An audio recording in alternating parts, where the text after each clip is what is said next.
Bonjour et bienvenue dans notre émission. Aujourd'hui, nous recevons une écrivaine. C'est son tout premier roman et si on doit la présenter, je la présenterai ainsi. Au cœur de la vie quotidienne, elle soigne le mot. Noéla Katam, à la fois gardienne de corps et des mots, infirmière le jour, écrivaine la nuit. Elle fusionne deux mondes dans un harmonieux déduit. Son roman Adjabou raconte des histoires tissées des vies où les épreuves et les triomphes s'entrelacent sans bruit. Dans ses gestes de guérison et dans sa prose poétique, elle trouve un équilibre, une harmonie magique. Noéla Katam, avec compassion et talent, pense les plaies de l'âme et du corps patiemment. Ses mots sont de remède, ses écrits une guérison.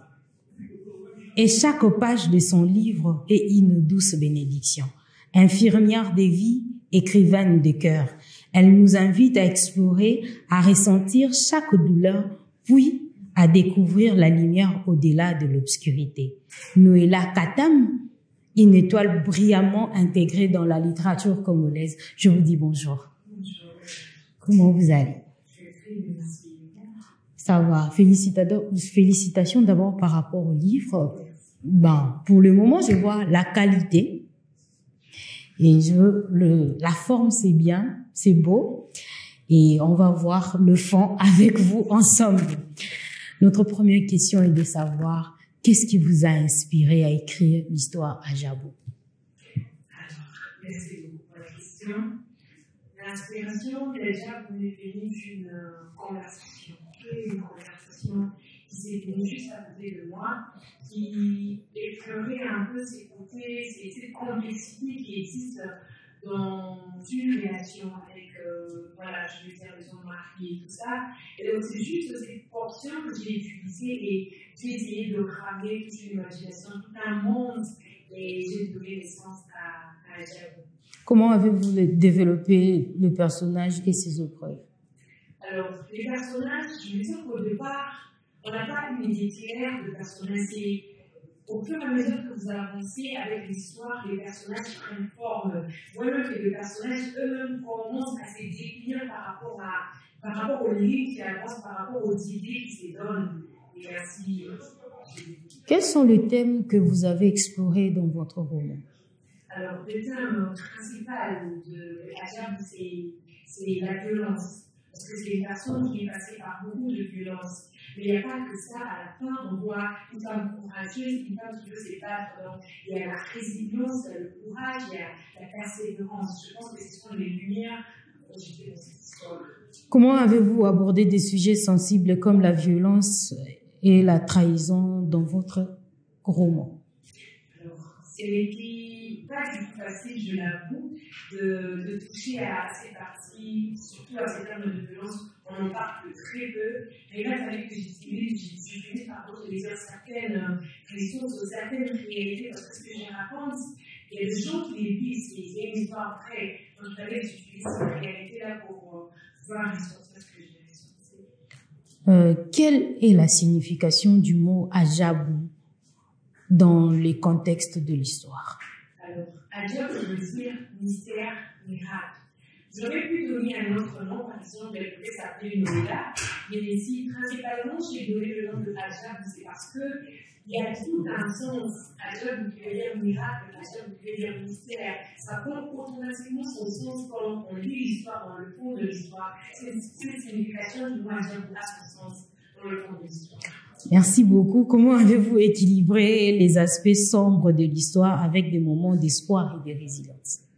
Alors, je pense que je ne voulais pas seulement m'arrêter à proposer sombre, parce que ce n'est pas vraiment l'image que je veux que l'on tienne de ces histoires, parce que c'est un peu quelqu'un qui est en train de courir dans un couloir sombre, et au bout du tunnel, il y a une lumière. Donc, je voulais ressortir l'espoir qu'on voit, et au-delà de tout, avec le courage et la persévérance qu'on peut y arriver.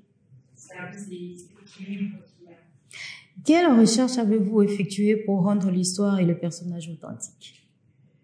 Alors, quand on lit l'histoire, on voit ce qui se passe principalement dans 3 villes. Ça se passe à Bamani à l'Équateur, ça se passe à qui se passe aussi à Goma. Et dans toutes ces parties, j'ai des amis, j'ai de la famille, j'ai des frères. J'ai été moi-même à l'Équateur, j'ai été moi-même à Goma aussi. Donc j'ai utilisé ce que je savais et j'ai aussi utilisé le connaissance que j'avais avec mes amis, avec mes frères par rapport à ces villes, la culture, et tout ce qui va avec. Comment les lecteurs ont-ils réagi aux personnages et aux événements du roman? Alors, en ce qui concerne les lecteurs, jusque-là, je n'ai pas un grand nombre de lecteurs, donc c'est maintenant que le livre sera mis au grand public. Mais les peu de personnes qui ont lu ça, jusque-là, je n'ai fait de retour positif, que c'est une belle histoire, que ça apporte une lumière, que ça apporte quelque chose de nouveau. Donc, jusque-là, en tout cas, ce sont des remarques positives.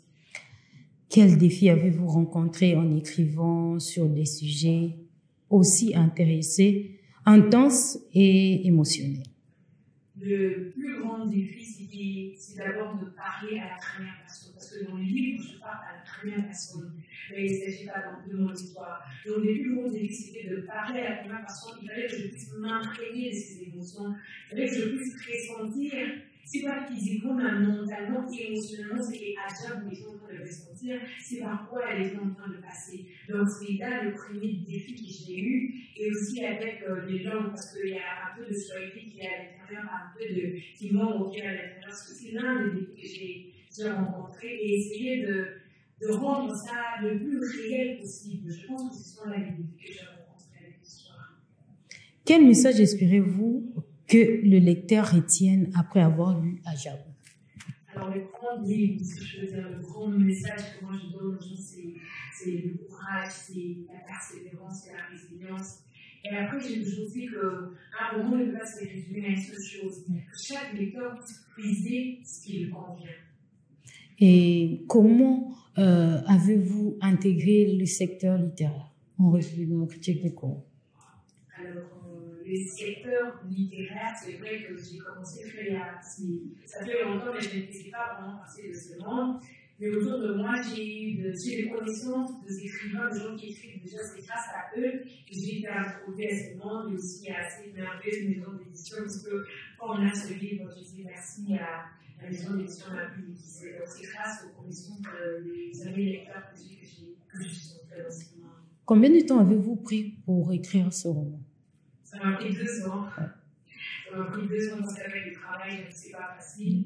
Donc ça m'a pris 2 ans pour avoir Adjab complètement fini. Comment arrivez-vous à maîtriser les temps par rapport à votre travail et l'écriture?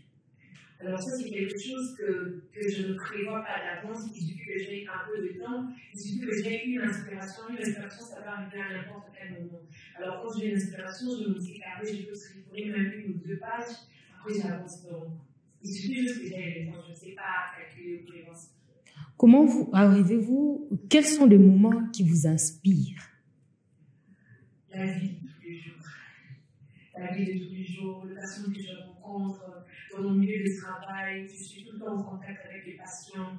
J'entends des histoires chaque jour et parfois je me demande, mais est-ce que c'est vraiment quelqu'un qui est en train de vivre ça? C'est tout ce qui m'entoure, la nature elle-même, les personnes, l'environnement. C'est tout ça en fait qui m'inspire.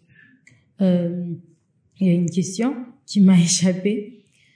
Dans l'écriture de votre livre, comment avez-vous décrit la personnage principale? Alors, Adjab, quand il y a ce mot qui monte dans ma tête, c'est la force que je vois. C'est les erreurs du passé que je vois, mais c'est aussi la volonté de faire mieux. C'est la volonté de ne pas rester par terre, de se relever, d'avancer malgré les fautes et les erreurs. C'est comme ça que je la vois dans ma tête. Pouvez-vous me faire 3 lignes de l'intérieur du roman? 3 lignes. Ouais. Mon nom est Adjab. Ouais. Je n'ai pas de famille, mais je n'ai plus de famille depuis ce fameux jour où mon père avait décidé mais attendez, ce n'est pas encore le bon moment pour parler de ça. Tout ce que je peux vous dire maintenant, c'est que j'ai une famille, et Martine, qui est ma meilleure amie, elle est ma famille. Je peux tout lui donner. Je peux même lui offrir le soleil, mais elle ne voudra pas. Je pense que c'est bon. Merci beaucoup. Ces livres me plaisent déjà. Et bon vent à Adjabou. Il y a notre dernière question de savoir, avez-vous des projets pour la suite, pour une suite ou un autre roman à explorer avec des thèmes similaires? Ça sera peut-être pas le thème similaire, mais oui, j'ai déjà dans mon casier 3 histoires qui attendent. Adja n'est pas le premier que j'ai fait, mais c'est le premier que j'ai fait au début. Donc, je suis encore en train de travailler avec les autres et je pense que oui, ça viendra très prochainement. Nous sommes arrivés à la fin de notre émission et si vous avez un dernier mot à lancer par rapport à vos lecteurs, c'est le moment de le faire. Merci, je suis très reconnaissante de fait d'être venue comme ça. Pour moi, c'est vraiment quelque chose d'énorme et je vous encourage à lire et surtout n'hésitez pas à donner vos feedbacks. Je suis ouverte pour tout recevoir et je dis merci à toute mon équipe et surtout à la maison d'édition avec laquelle j'ai travaillé qui m'ont beaucoup aidé. Chapeau à ma publicité. Merci beaucoup. Merci à vous de nous avoir suivis. Nous sommes arrivés à la fin de cette émission. Nous avons reçu Noéla Katem, écrivaine et auteure de Adjabou, qui est son premier roman. Excellente journée à vous.